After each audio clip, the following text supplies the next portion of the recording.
found as well as kind of the one good takeaway for you tonight? Yeah, really good. Going into the game, we really talk about, limiting his pitch count and not wanting him to get too far into it. And, obviously he did a great job of doing both, limiting his pitch count and getting us, towards the back end of the game. So he was really good. What went into the decision to take him out after the Pollock home run? You had been getting Goldschmidt out in the previous two at-bats. Yeah, just at that spot, third time through with those righties, the fact that we want to limit his pitch count, we've been talking about keeping his pitch count down, his more innings than he's thrown all in his career.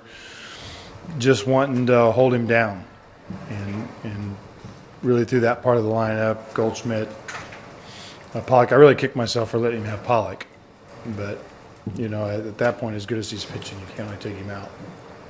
What's the balance of feelings that you have from your perspective? You obviously see the end goal in sight, but losing 4 in a row, what's the balance that you have? And what do you mean? it doesn't seem like you guys are playing your best in these last 4 games, but obviously you guys are very close to the finish line. So what's the balance from the manager's standpoint in that position? Really just be ready to play. Obviously we didn't do enough tonight to win a game. So I think we should look at it like we need to win our way in. And so we got to look at it like, to me, you come out and you win a game. And that's the main thing for me, is that we continue to get ready to play and just play aggressively and play to win. I don't think we're not coming here to hopefully it's okay and things like that. It's just you come and play, you play to win, you get ready to go, and you give your best effort every night, and you feel like the good things are going to happen. It's happened good for us all year long. There's no reason to think that it's not going to happen now. Is it difficult to play when you have a big lead in the standings? Is it difficult at all? I think it's just how you frame it in your mind. If you want to frame it in your mind that you got a lead and somebody's chasing you, or do you look at it like we got to come out and play good baseball? We want to continue to play good baseball going forward. So, we put ourselves in good position. Let's just play good baseball. Do you feel like guys are playing tight at all the last few games? You should ask him. I don't feel that in the clubhouse, and don't feel it, on the bench. Obviously tonight we didn't swing the bats. It seemed like we had some good at bats, and then when we got guys in scoring position, they weren't as good. So this has happened to us a number of times during the course of the year. So I don't really feel like we're any different than we were in a different part of the year.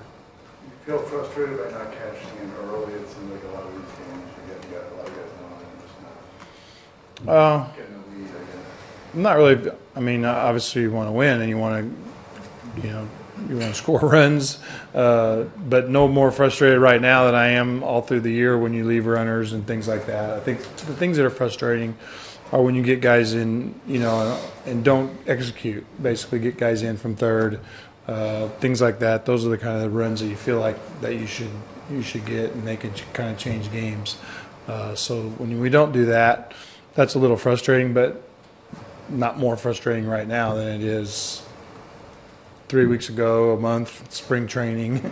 It's the same stuff. You always want your club to execute, and you don't want it to. That to go in that direction. Don, you got a lot of arms in the pen. You talked about it earlier today. But after these 4 losses, do you feel like there's anybody other than Kenley that you can count to get like a quick 3 outs? Well, we've had guys, throwing the ball good at different times. Again, I think our pen has been a little bit of disarray. Still trust Hatch is throwing the ball good. Yimmy's throwing the ball good. Avalon has been throwing the ball good. Number of guys, those are probably the most consistent guys with Kenley. Other guys have thrown the ball good at times. Juan's thrown the ball really good for us at times, and it gets a little bit away. Joel Peralta's been actually throwing the ball pretty good the times he gets in there. So, you just want to try to form some consistency. We have a group of guys that are throwing the ball good, though. Donnie, did you feel a need to say anything special to the players right now after this game? Or are you at that point yet where... Go in there and scream and yell and turn over tables and stuff? I'm not quite there yet. Not quite there yet.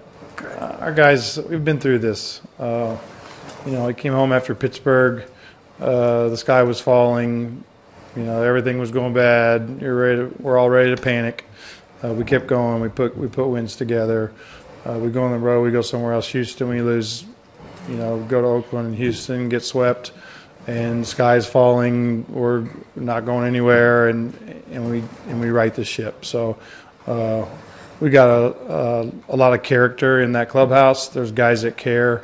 I'm not concerned about that we don't care or anything like that. There's no need for me to go in there and yell and scream or have to pump these guys up. These guys have been through wars. We're going to be fine. Don, you got a guy on the mound tomorrow who's really defined what the word stopper is. Can you describe what sort of calming presence he's been in the face of these little mini storms? Well, Zach's been good, obviously, through the course of the year. So it's always good to see Zach's name and to see Kershaw's name in the, on your lineup card.